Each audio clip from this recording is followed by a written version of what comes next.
All right, good morning, everyone. Welcome to Sixth and Gibbs Church of Christ. We're so blessed that you're here and joining with us today. So in front of you, you're now going to find 3 cards. So the first one is this blue card, which is for our guests. We believe that we're a family here, and we want to welcome you to be part of the family. And so if you feel comfortable doing so, on the back side of this card, you can fill it out and place it in our offering box that is outside in the lobby. Second card are these red cards, which gives everyone an opportunity to share their story. Maybe you have a prayer request, an update with your one, you have some encouragement you'd like to share. These cards are for you. They stay private unless with just myself and the elders, unless you check this box in the bottom left-hand corner. And for today, there is a third card. This third card is here because this is the month of November, which is the beginning of our Faith Promise Month.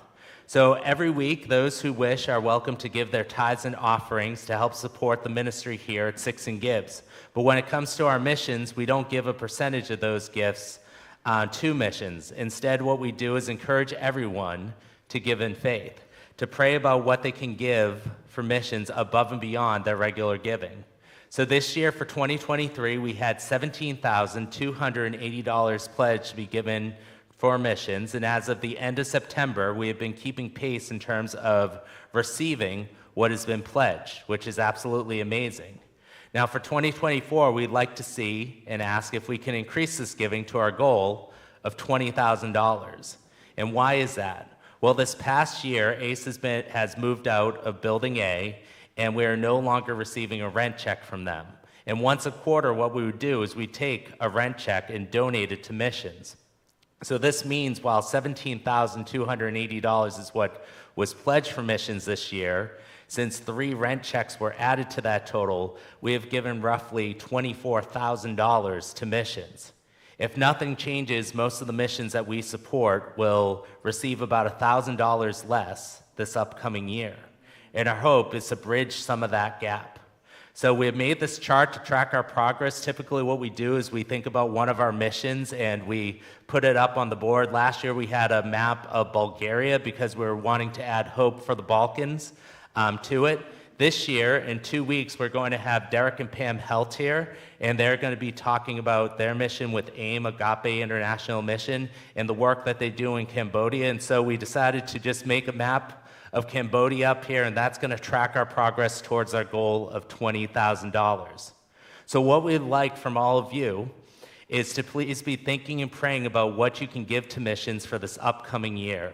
And when you're ready, feel free to take one of these cards. They're in the back of your chairs. They're also out there in the lobby as well, and place it in the offering box in the back.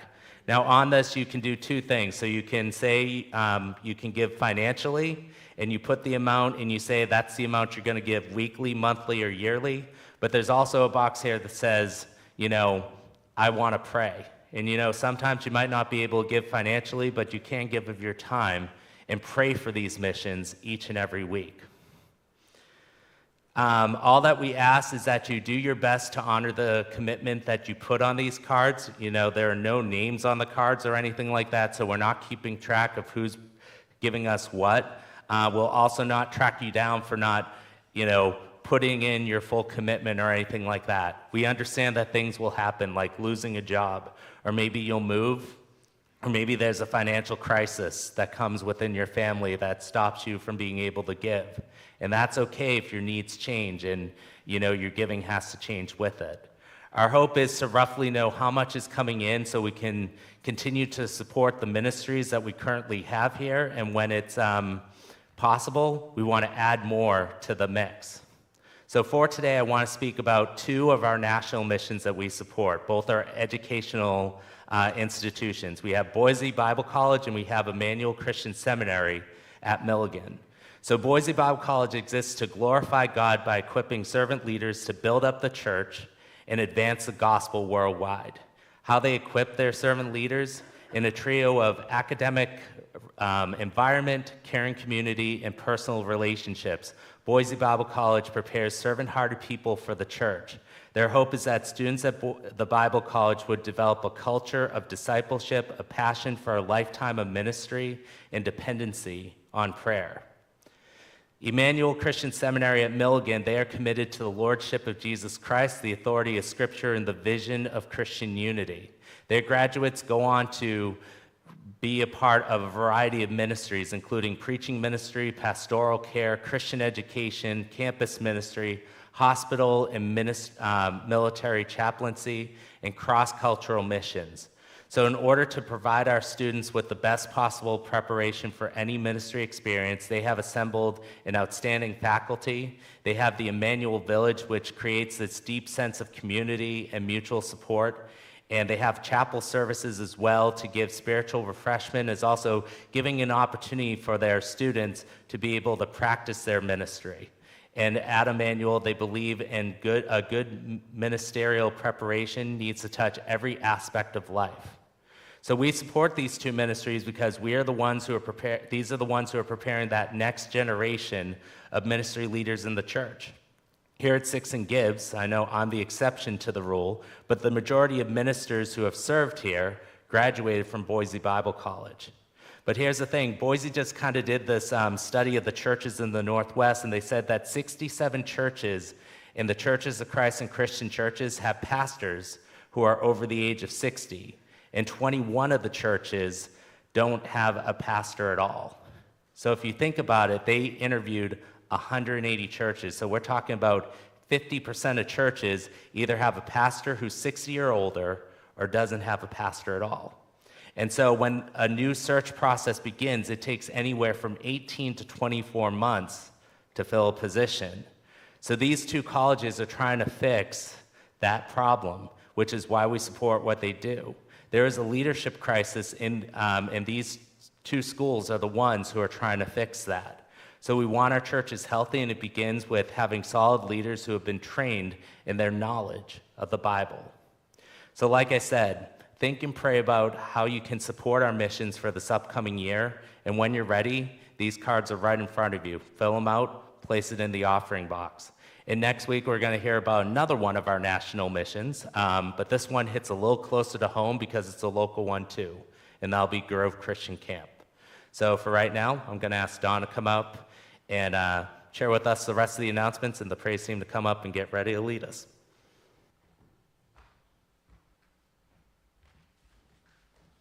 Good morning. Hey, we got some things that are going on this week we want you to know about.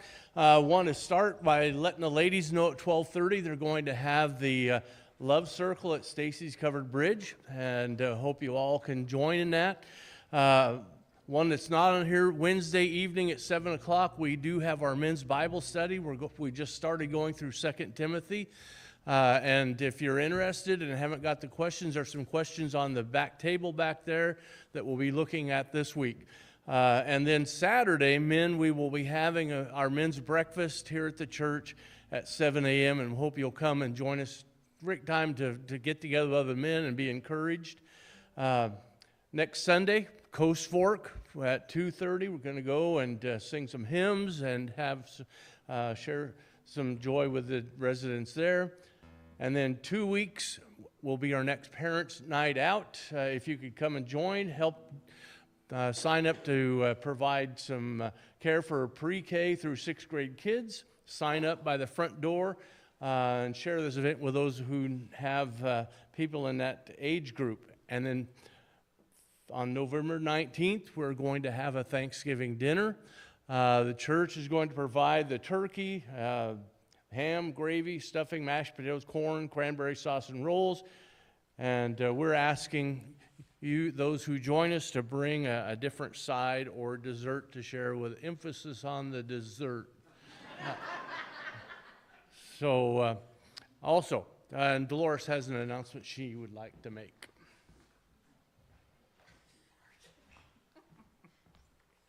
Good morning. On the 18th, the ladies are going to be getting together again, and we're going to be making a sugar scrub.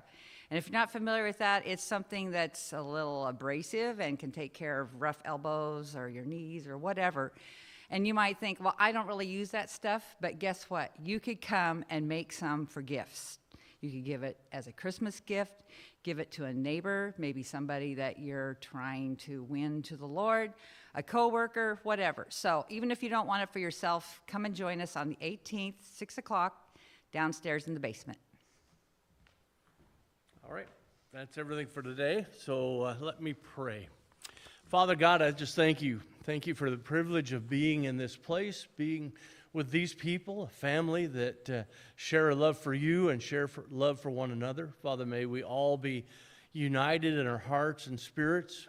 Father, just ask today that as we go through this service, that we will be encouraged and that you will be glorified above all else. We thank you in Jesus' name. Amen. All right, please stand with us.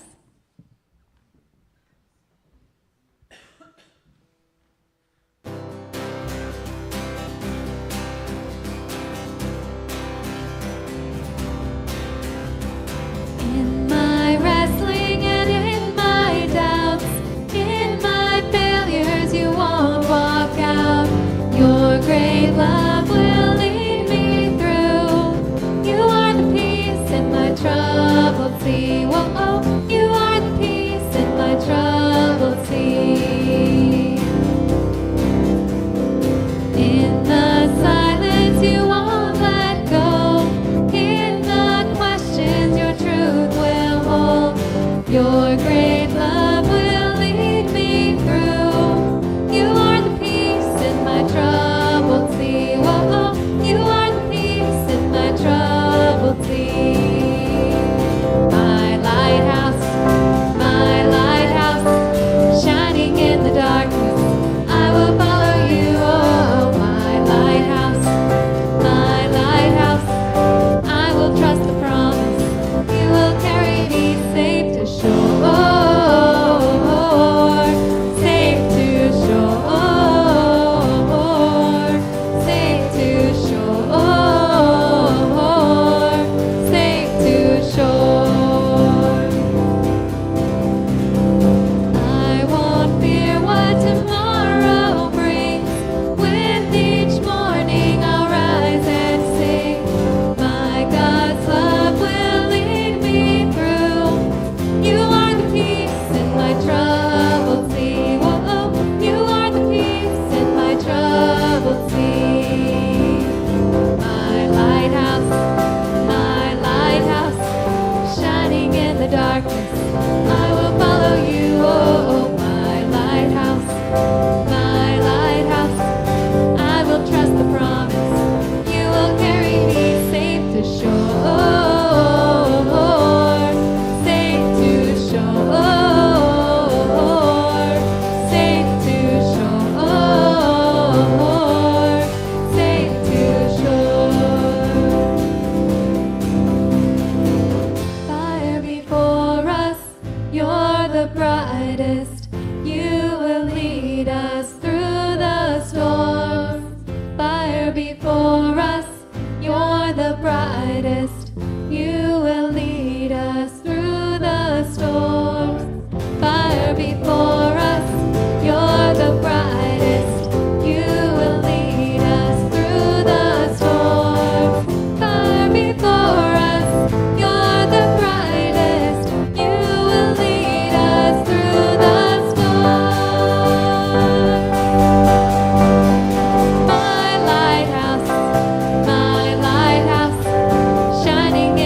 our God, this is who He is. He loves us. This is our God, this is what He does. He saves us. He bore the cross, beat the grave. Let heaven and earth proclaim, this is our God, King Jesus. Who pulled me out of that pit? He did, He did. Who paid for all of our sin? Nobody but Jesus. Who pulled me out of that pit? He did, He did. Who paid for all of our sin? Nobody but Jesus. Who rescued me from that grave? Yahweh, Yahweh. Who gets the glory and praise? Nobody but Jesus. Who rescued me from that grave? Yahweh, Yahweh. Who gets the glory and praise? Nobody but Him. This is our God. This is who He is. He loves us. This is our God. This is what He does. He saves us. He bore the cross, beat the grave. Let heaven and earth proclaim, this is our God, King Jesus. He bore the cross, beat the grave. Let heaven and earth proclaim, this is our God, King Jesus.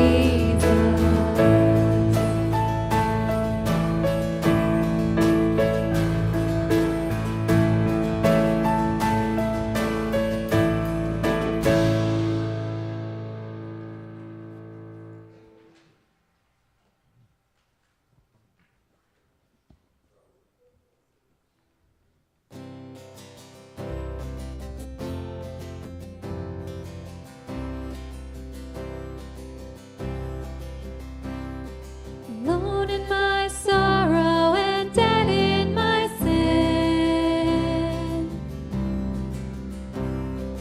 lost without hope with no place to begin.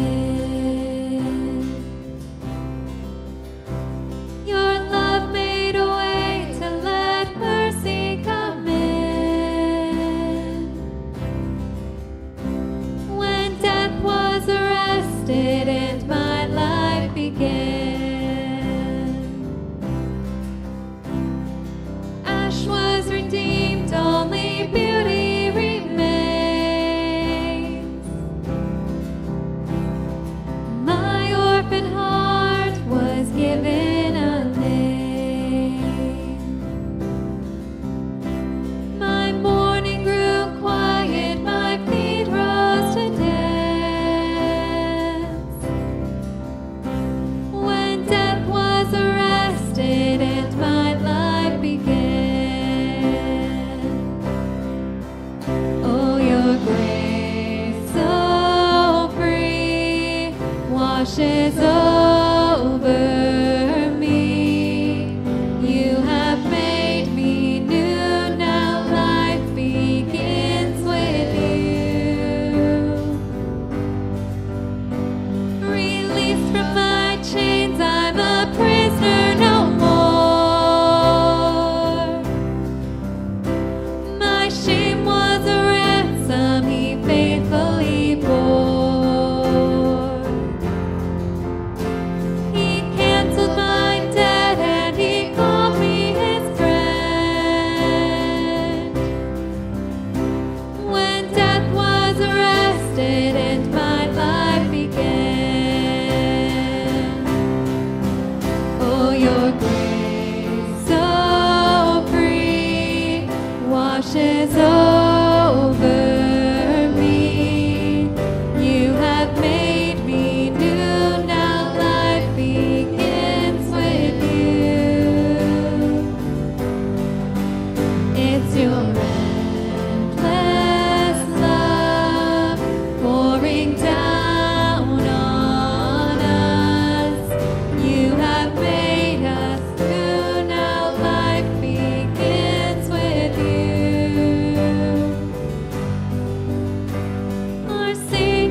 washes over me.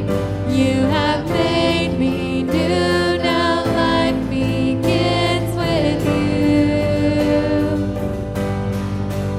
It's your endless love pouring down on us. You have made us new, now life begins with you.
Bible study for men Wednesday night, we talked about the importance of remembering.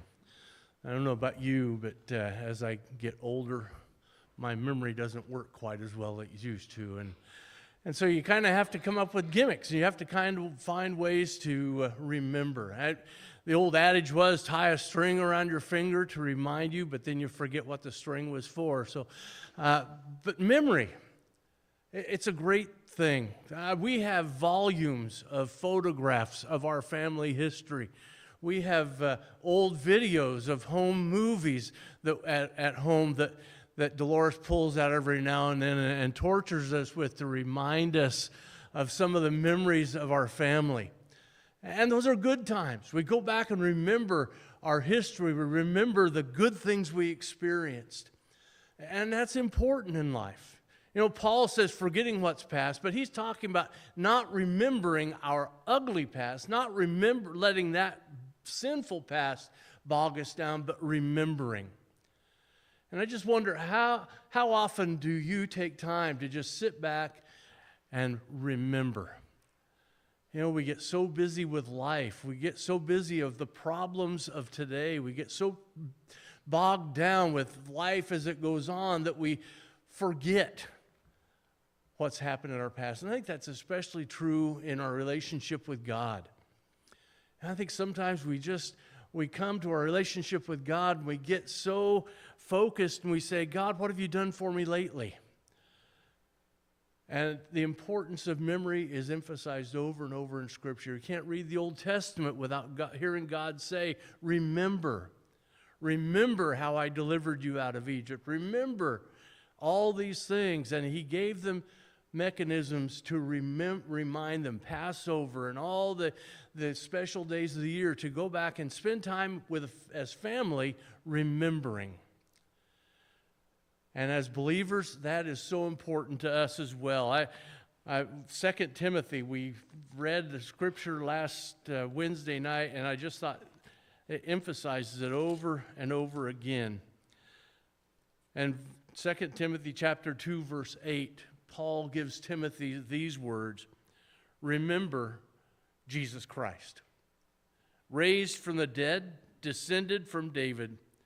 This is my gospel, for which I am suffering even to the point of being chained like a criminal, but God's word is not chained. To a young man, Paul tells Timothy, remember. And sometimes we need help remembering. And Jesus gave us that particular moment in the upper room. As he broke the bread and took the cup, he said, remember me. Remember what I've done for you through the cross.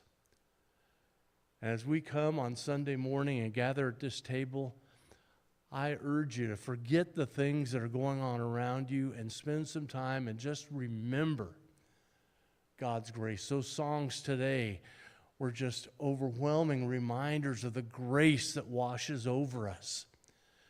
And this morning, as we gather at this table, we get the opportunity to remember and give thanks for what God has done for us. Let's pray.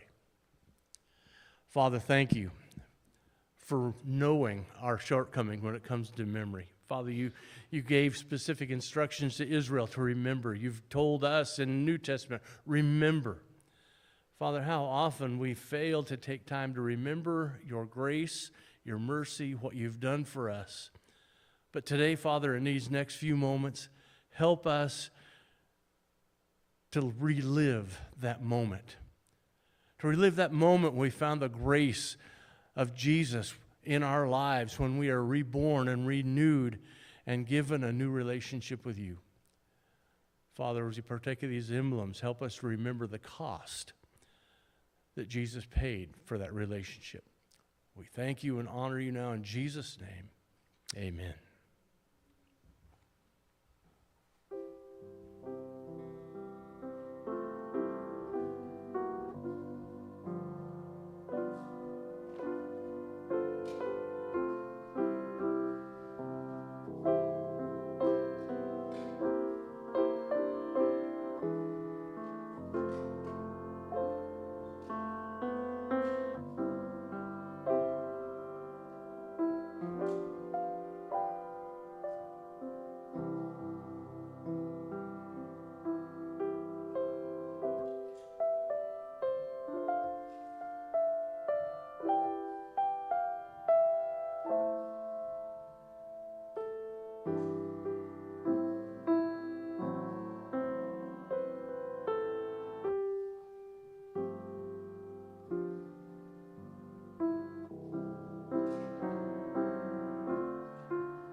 All right, our children are dismissed to their class.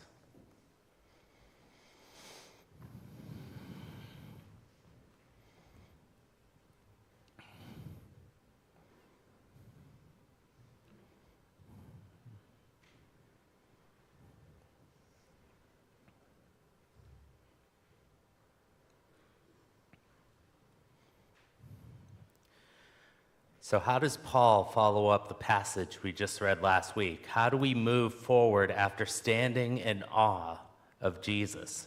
Last time we were presented with the gospel message, this hymn or poem that we read was something that they probably spoke or sang before they took part in the Lord's Supper every single week. And so what was the focus of this hymn or this poem? The humility of Jesus, how Jesus, who is God, has been God since the very beginning, veiled his deity, came down to earth in the most obscure way, emptied all of himself on the cross, taken on all of humanity's punishment, a punishment that he didn't deserve himself because he did nothing wrong. And once completed, he was raised up again to be the name that is praised above all other names. As we finished last week, the charge was simple. Follow Jesus' example. Live like Jesus did by stop living for ourselves and start living for others. And the greatest act of loving others, for living for others, would be to put aside ourselves, put aside our reputations and how we are perceived by the world so that others can know Jesus. Share this passage with everyone we know and love, but even with those we don't know or probably even can't stand. But how do we do this practically? How does this look like? Well, I'm glad you asked, because that is exactly what Paul is going to be discussing today as we dive into the next part of Philippians 2. So if you have your Bibles, and I hope you do, but if you don't, there's some in the seats in front of you. Please open them to Philippians 2, and we're going to be starting in verse 12 for this morning.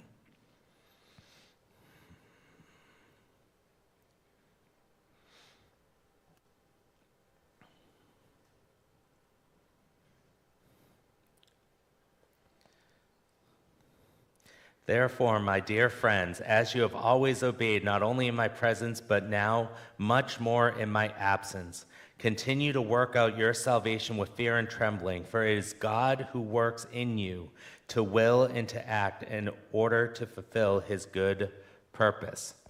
So what does this passage start with?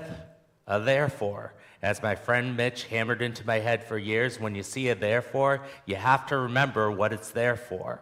And so this is a passage that is linked to what we just read last week, that poem, that hymn that we read. Because of Christ's humility, because of his work on the cross, because his name was raised up to be greater than all other names, this is how we're called to act.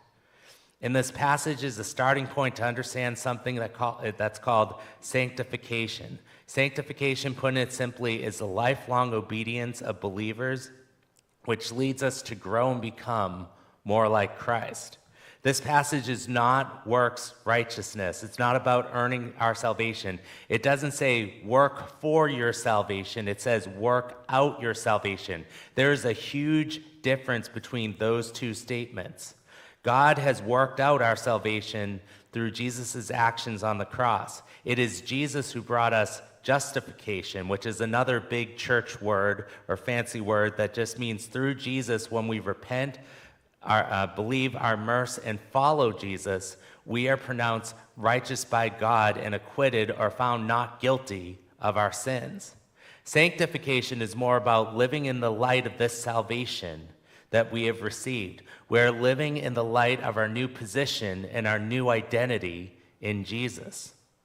So Paul starts this passage. He begins by commending the Philippians for obeying Jesus consistently. He says that the church was obeying while he was with them, but they're also obeying while he is away from them as well. Before getting into the command of what he's going to say next, what he's telling them to, before he gets to that, he's pretty much saying, you're doing this well, before continuing and saying, I'm going to challenge you to do even more. The truth is, we're not where we should be, and we're not where we hope to be one day, but we should be encouraged that we're not where we once were.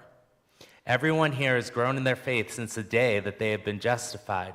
We are all doing well to move in the right direction. But as Paul says here, progress is being made. I can see that in you. But let's keep going. Let's keep doing even more and more. So this is where Paul tells us to continue to work out your salvation with fear and trembling.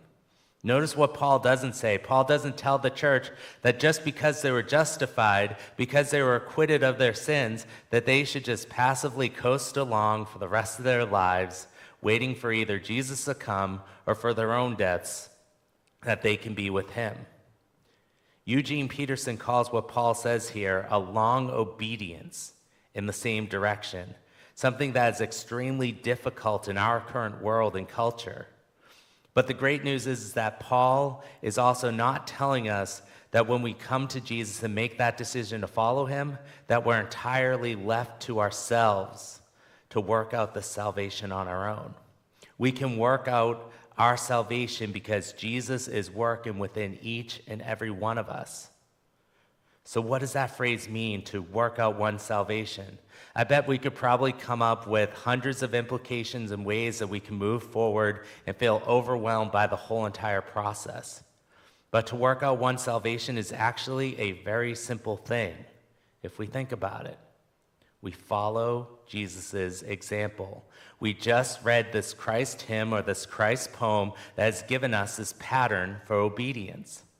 The hymn taught us what it looks like to be humble, what it looks like to be others focused, what it looks like to glorify God through our obedience. And so we must ask ourselves, are we praying and striving to grow in humility, selfless service, and being on sacrificial mission through the power of the Holy Spirit that is welling up inside of us? In our culture, though, we always look for the shortcut or the way to become more Christ-like immediately. It makes me think of the conversation I had with Jordan just a couple weeks ago. She is now interested in starting to play softball. She wants to play this upcoming spring. And we've had a couple practices of throwing and catching and stuff like that. But it's kind of happened off and on. Over the last couple weeks, she's kind of stopped caring about softball and has been skating all around our house instead. She got roller skates and she's just been going crazy, just roller skating through our house. Well, she told me that she wants to be one of the girls playing softball on TV at the college softball World Series. And at this time, I kind of had to give her a little bit of a reality check. I said, those girls on those fields are some of the best in the country, if not the world. That to be on one of those teams, you would need to practice every day, no matter what the weather. You just have to be dedicated to be the best of the sport that you could be. And I said that she's starting at 9 years old now. She's going to be at a little bit of a disadvantage because I reminded her of my niece, her cousin Rachel, who plays softball. She has been learning to pitch since she was 5 years old. She plays on a travel softball team all year round, practices 3 times a week, and my brother has her pitch 50 to 100 pitches every single day. And what my brother told me is that even though she does all that, and she is an awesome pitcher, she strikes out between 10 and 15 girls every single game. It's like the odds are she will not be a Division I pitcher. And the reason for that simply is because she's too short. She's 5'2", and that's probably all she's going to be. And pitchers in D1 softball need to be closer to 5'8" to 6 feet or taller.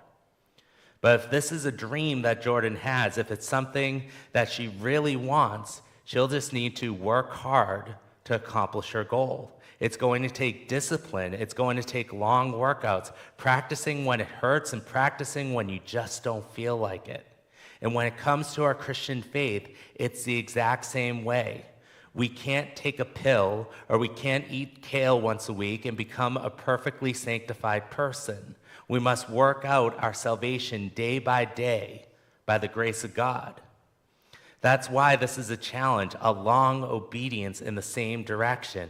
Sanctification is a slow process, but we live in this fast pace, no wait, gotta have it now, fast food. I don't wanna wait for the oven. I'm gonna put it in the microwave and nuke it instead. In this internet culture where everything can be at our fingertips in an instant. We want to go to the big conferences and those flashy events who will tell us how to fix everything in our lives by reading this one book or starting this program that will create all this change in our lives. But usually we read the book, we work out some stuff, we see little growth because true growth will take time, and we give up when the spark fizzles out. The real question is, what happens when no one is watching and no one cares? What happens in the day-to-day, the other 166 hours or so that we're away from a place like this? Does your life follow a pattern of following Jesus? And here's the crazy thing. Many people will look at a passage like this where it says, work out your salvation, will say, oh, well, this is just a personal thing. Well, no, it's not. Every you or your or conjugated verb in this passage is plural. It's not just about a personal dimension of salvation. We should see this as a corporate act. Remember, the overarching thing that Paul has just talked about in this passage in chapter 2 is what? Unity. Unity together, standing firm together against external forces and giving up our rights to conceit and resentment and arrogance from within.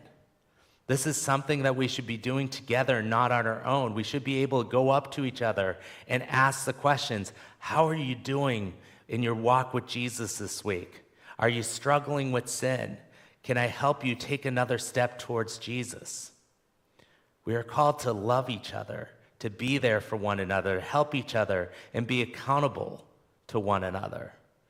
No, let me tell you now, if you're struggling with any kind of sin right now, confessing to someone in this room, someone you trust, you should find no condemnation here. We don't want you to feel awful for your sin or heap shame on you. I want to encourage you. We want to lift you by the hand. We want to help you take a step to work out your salvation, doing it by your side rather than leaving you to try to do it all on your own.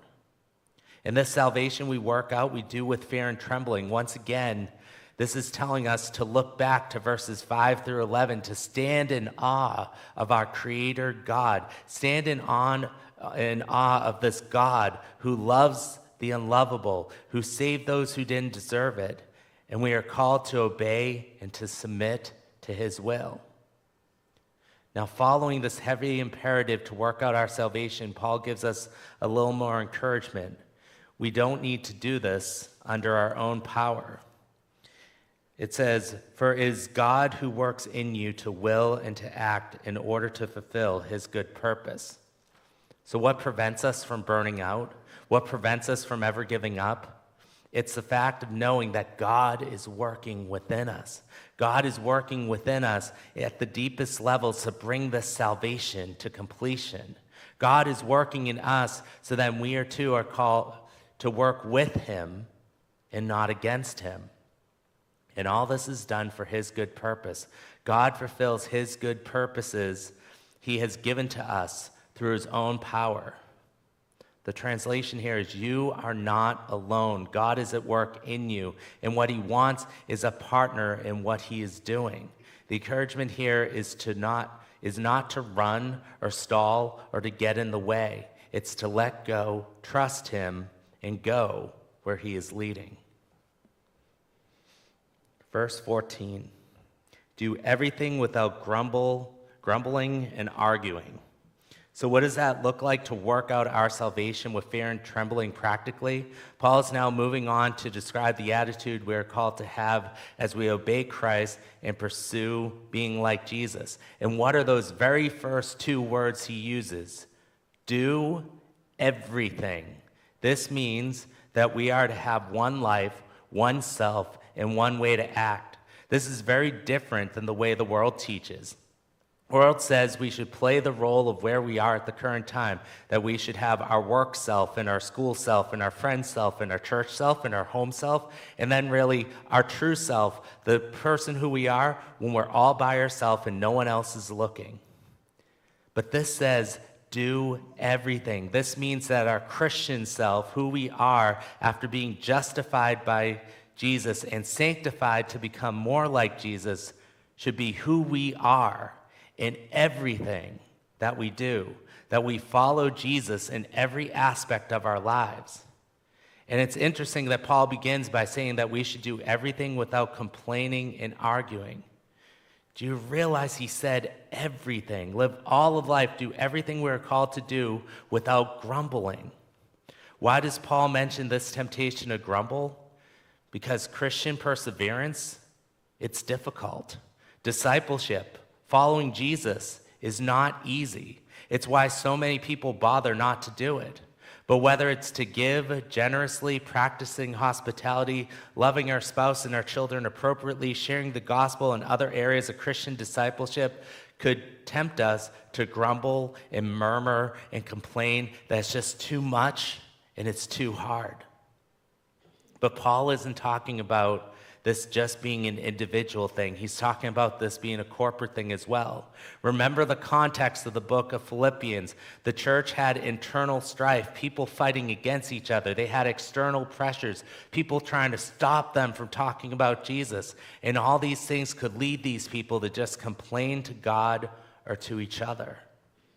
The truth is, there will always be temptation in the church because none of us are ever going to live up to the expectations of others. At some point, me as your pastor, or the elders here, or the praise team, or the greeters, or the nursery or children workers, or somebody, or even everybody is going to disappoint us. And the temptation will always be there to complain. The question here is not, will you be tempted to complain?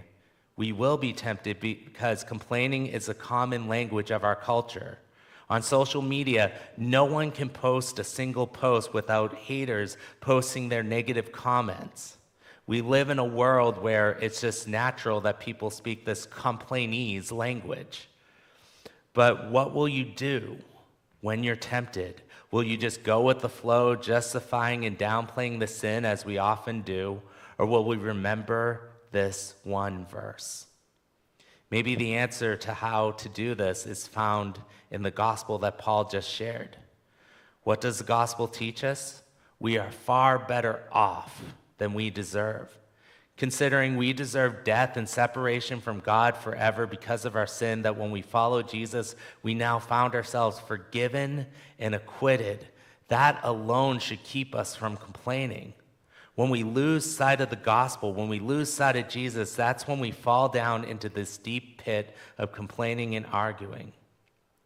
John Piper gives the following illustration to put our current trials of life in perspective after receiving hope and being saved from our most hopeless situation. Suppose a man was going to New York to take possession of a large estate, and his carriage breaks down a mile before he got to the city, which obliged him to walk 1 mile the rest of the way. If we saw him wringing his hands and blubbering out that whole remaining mile, "My carriage is broken, my carriage is broken," we too have to remember we only have a mile to go. Soon we're going to be with Christ and receive this gift of grace that he has lavished upon us. So we have absolutely nothing to complain about. So we should be walking that extra mile with joy. Verse 15, so that you may become blameless and pure, children of God, without fault in a warped and crooked generation. Then you will shine among them like stars in the sky as you hold firmly to the word of life. And then I will be able to boast on the day of Christ that I did not run or labor in vain. Why should we avoid grumbling? Because it's offensive to God. And it's really an awful sin. In many ways, this should be reason enough for us not to do it. But Paul isn't satisfied just stopping there. He wants to go on even further to explain why, which is why he begins this verse with a "so that." Paul wants us to stop grumbling because he has people out there in view. When we grumble, when we argue, when we do things like this, we damage our witness to people in the world. What Paul is telling us to do is to shine like stars in the sky, and to do this, we're called to resist this arguing and grumbling. When the conversations we have with those within the church and those outside the church are just filled with negative murmurs and complaints and arguments and whining, we lose what makes us different. Because we are called to be blameless, pure, and without fault in a generation and culture that's described as warped and crooked. When we argue and we grumble and we complain and we lose our saltiness, what happens when we lose our saltiness? In Matthew, he wrote, "But if salt loses its saltiness, how can it be made salty again? It is no longer good for anything except to be thrown out and trampled underfoot." Here's the truth. What are we afraid of most when it comes to our faith? That we'll say the wrong thing to the wrong person, and that they'll never ever want to be a follower of Jesus because of how we butchered sharing Jesus with them. But a bad ask is not the reason why people don't follow Jesus. We lose our saltiness when we argue with that person on social media, telling them that they're wrong, and such a belief will cause them to go to hell. We lose our saltiness when we care more about being right than the relationship. We lose our saltiness when we act like the rest of the world, when we whine and complain and fuss as salty again. That we will probably shut the door for us to ever witness to him or her again. God would instead need to send someone else who will be faultless and pure and blameless to this person, who would still have an opportunity to share the truth about Jesus in love, so that door could be opened, that they might listen to what he or she has to say. We must remember that others are always looking at us. Others are listening to the words we say or read the words that we type. What are they hearing when they hear you? Are we standing out like a bright star in a dark sky? Here's the thing, we can make a significant impact in others' lives just by living out these verses. Do you realize we don't deserve what Jesus did on the cross for us, that we're in a better standing than we actually deserve? And this should motivate us to live lives of gratitude and not attitude. And this is important to remember if we ever find ourselves in the midst of this persecution. When we avoid complaining in the face of difficult challenges, we shine like a radiant light. Our actions are saying, Christ is worth everything that comes my way. Living for Jesus is still more important and better than anything else this world has to offer. When our language speaks that we're better off than we deserve, it gets people noticing and we begin to shine. So what should we do instead of complaining and murmuring and arguing? We hold firm to the word of life. Instead of all this other stuff, we are called to proclaim and defend the gospel. Just because people around us may not want to listen, we shouldn't stop talking about it. Let the word of God dwell in our hearts so that naturally overflows from our lips and our actions. C.J. Matheny, he's the one who kind of coined the phrase, better than I deserve, as some here use when they're asked, how are you doing today? He actually wrote a book called Better Than I Deserve. And in it he writes, Paul wants the church to be a proclaiming church, not a complaining church. If we complain while we're proclaiming, we end up being the confusing church. Our speech is to be filled with gratitude for Jesus' actions on the cross. And then Paul shares this personal reason for why the church should shine. He says, and then I'll be able to boast on the day of Christ that I did not run or labor in vain. So where's Paul's focus? It's on the day of Christ. So many times we can get bogged down by our short-sighted goals. Our goals should not be to gain popularity or to grow a huge church. Our goal should be to advance God's kingdom, to do whatever it takes so that one more person will say Jesus is Lord and join us in heaven forever. And when Paul says he can boast, he's not saying this as a statement of personal pride. He's saying that when the Philippians are producing fruit, when they are empowering others to take a step towards Jesus, when they're doing what Paul has commanded them to do, then he'll know that his work that he has been doing is not in vain. He desires them to run the race with an eternal perspective in mind, and in the end, with the end in mind, and not instead in their current situation they find themselves in. Verse 17 and 18 says, "But even if I'm being poured out like a drink offering on the sacrifice and service coming from your faith, I am glad and rejoice with all of you. So you too should be glad and rejoice with me." As Paul concludes this passage, he changes the imagery. He was talking about a laborer working or a runner running a race, but now he turns to be the sacrificial offering. He speaks of giving one's own life for the cause. Can you see that this is a statement of love for this Philippian church? His main focus, his main desire, what he wants more than anything else is for this church to be a church on mission and a church that is fruitful and multiplies. And everything he's going through, being locked up under house arrest in Rome under armed guards, this is secondary, even unimportant compared to the words that he is sharing with them. And notice what Paul doesn't do here. He's not complaining about his current situation. He is instead leading by example. He's happy and rejoicing with the people that he is being poured out like a drink offering. What he is really saying is this: even if I have to give my life for the cause of Jesus, even if I need to empty myself out like Jesus emptied himself out for us, I will gladly do it so that the gospel of Jesus continues to advance and God's rule and reign is expanded on this earth. And what he's calling the Philippians, and by us reading this letter, he is calling us to do this as well, is to follow his example, to pour out all of ourselves for the sake of Jesus. You know, right before this passage, Paul says, "This is Jesus. Follow his example." In this passage today, he's like, I am following Jesus, so you can follow my example. And then next week, what's going to happen? Paul is also going to say, here is Timothy and here is Epaphroditus. They too are loving Jesus and following his example, so follow their example too. But since this passage is true, what does this mean for us, and what does this mean for our mission to empower everyone to take a step towards Jesus? We are called to work out our salvation. Here's the thing. This decision that we make is not this one-time check-the-box decision. It's not about securing our seat in heaven and then going about the rest of our lives doing whatever it is that we please.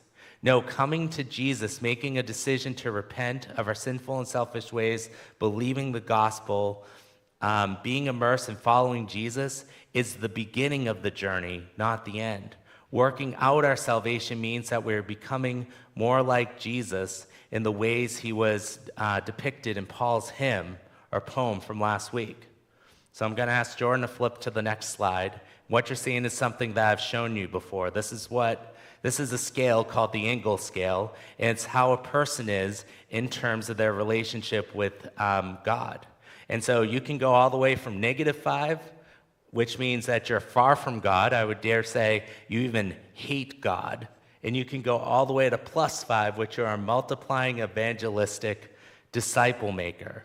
Every action we take, if you're a +5 disciple, would be modeling Jesus.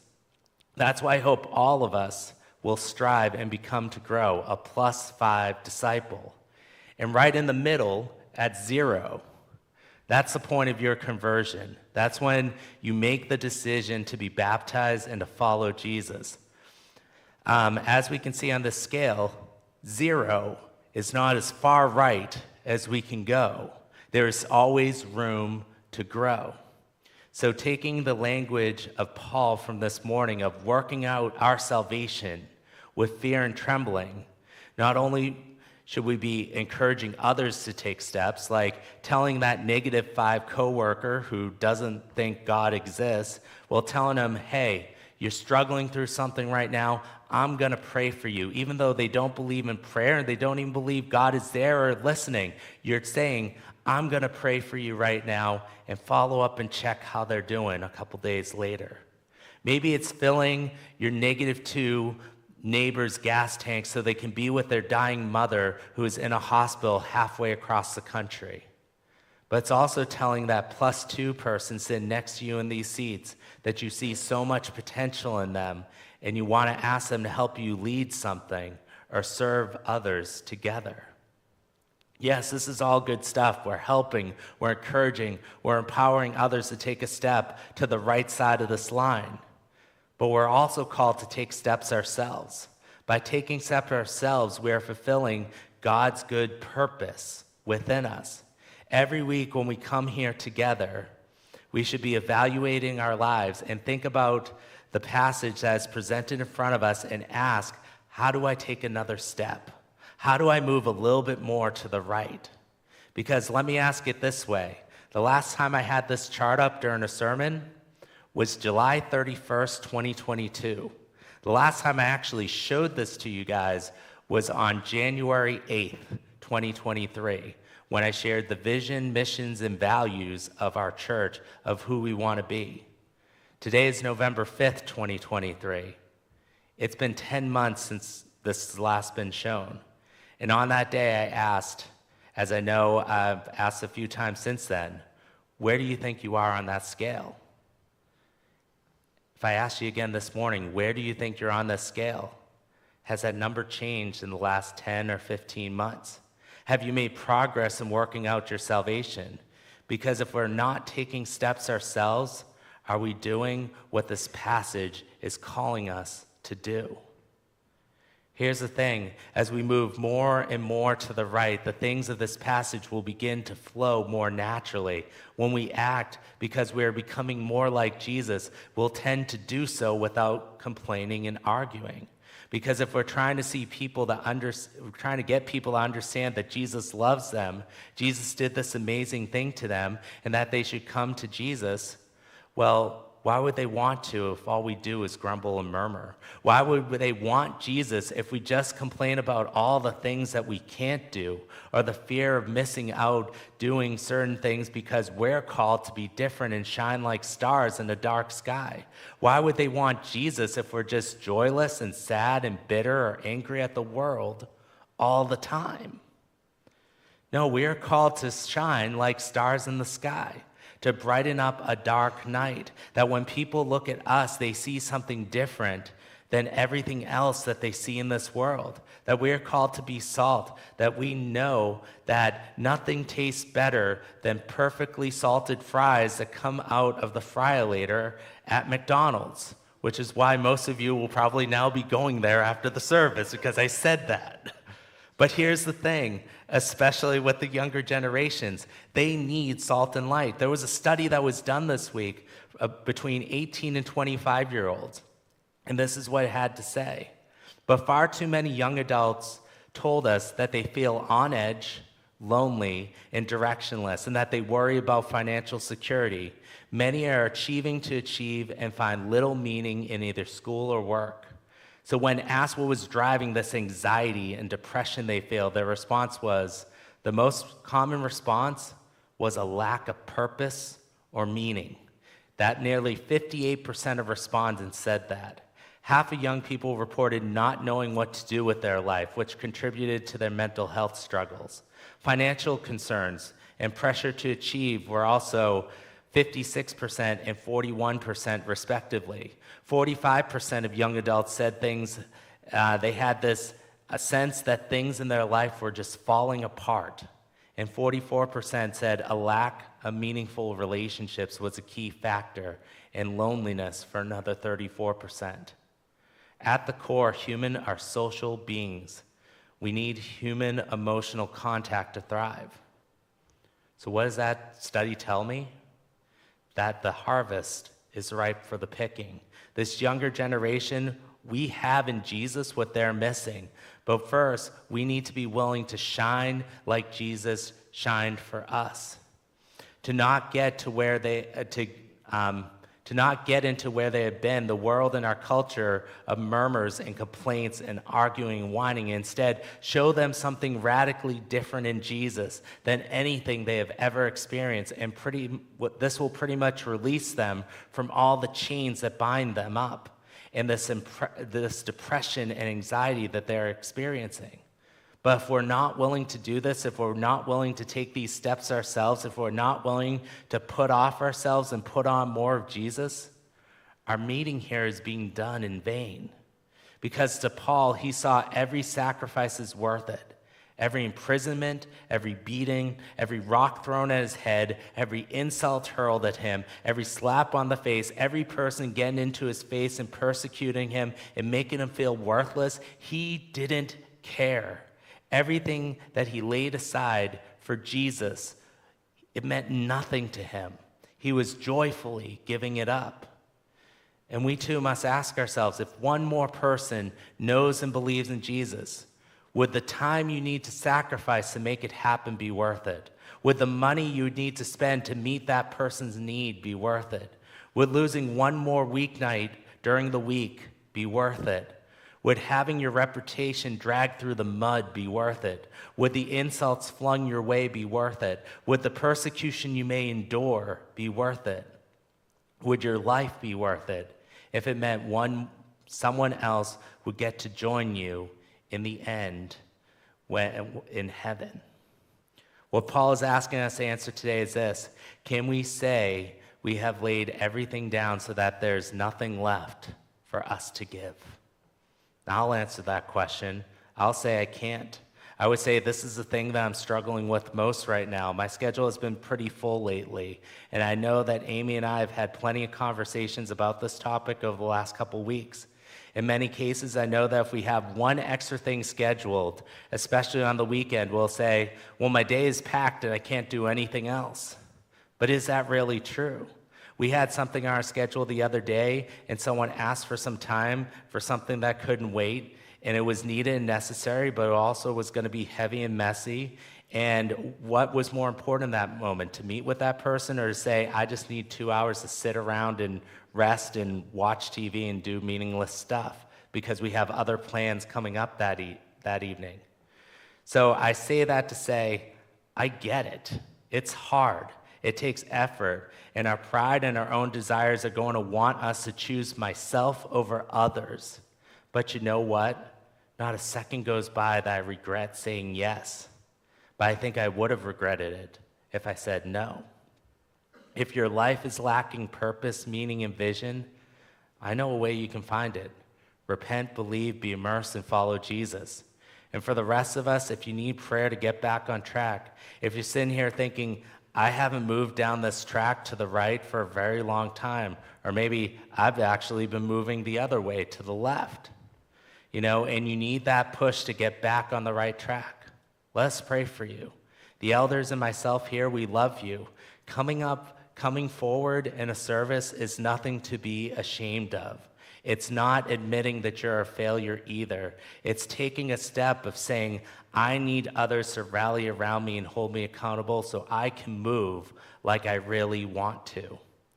If anything, it's a step of courage and unity and humility, what all of Philippians chapter 2 has been talking about. Let's pray. Heavenly Father, so many times we can argue, complain, we can whine, we can make excuses, we can do all these things that keep us stuck exactly where we are. We haven't been moving forward or doing what we have been called to do for so long now.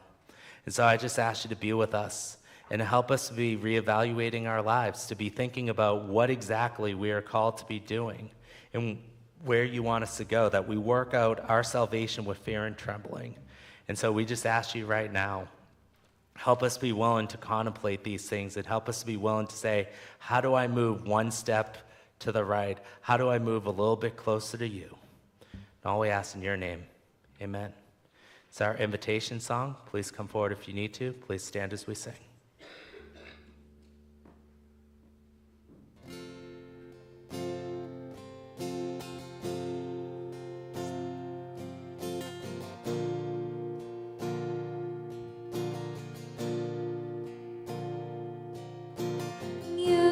stood before creation, eternity in your hand. You spoke the earth into motion, my soul now to stand.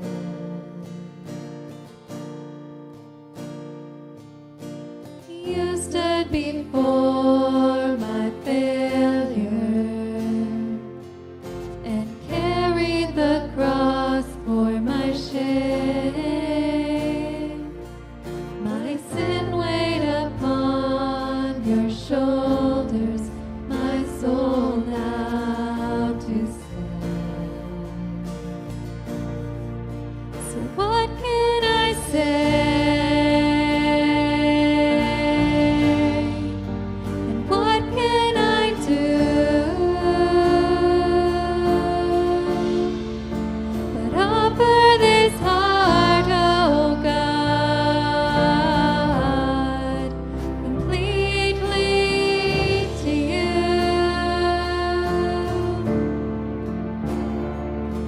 So I'll walk upon salvation, your spirit alive in me, my life to declare your promise, my soul now to stand. So what can I say? And what can I do? But offer this heart, oh God, completely to you. So what can I say? And what can I do? But offer this heart, oh God, completely to you.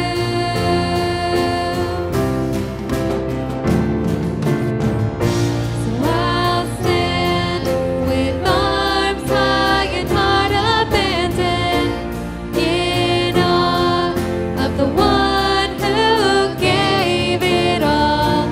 I'll stand, my soul, Lord, to you surrendered all. I am is yours. So I'll stand with arms high and heart abandoned, in awe of the one who gave it all. I'll stand, my soul, Lord, to you surrendered all. I am is yours. So I'll stand with arms high and heart abandoned, in awe of the one who gave it all. I'll stand, my soul, Lord, to you surrendered all. I am is yours. All I am is yours. So what can I say? And what can I do?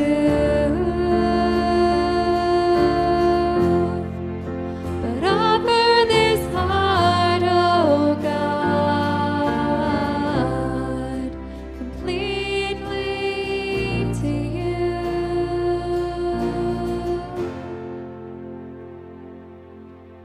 You may be seated. So for our Make One More Moment of the day, what we do is ask a couple questions and talk about what we just heard. So feel free to talk to those around you or stand up and meet someone new. So here are your questions for today, both of which I have already asked. And we'll push each of us to go a little deeper this morning. So think about the angle scale. How would you Where would you place yourself, and how is that different from where you were 10 months ago? And can you say you have laid down everything so that there is nothing left for you to give? So talk about those, and we'll come back together again.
All right, so we're going to take a couple of moments to pray for our ones, to pray for those that we have in our lives that we want to come and to know Jesus. And so we'll take a few moments of silent prayer, and then I will pray for us in general.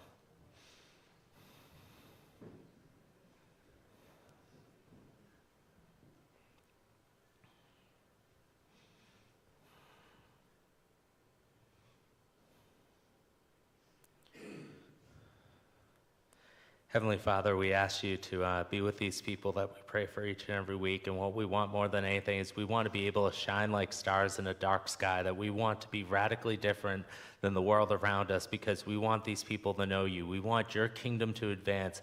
We want these people to be in heaven with us one day, Lord. And it only happens if we are willing to speak, if we are willing to be radically different than the negativity of this world, the people that complain and whine and argue and all that stuff. Help us to be ones who live lives of humility, who stand firm in our faith, and be willing to go forward and to take a step, no matter how challenging or difficult it may be, no matter how uncomfortable it makes us, Lord.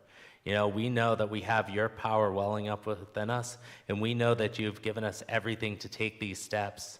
It's just a matter of, are we willing to say yes to it? And so help us to be willing to say yes so that others can know who you are. And all we ask in your name, amen. Please stand as we sing.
We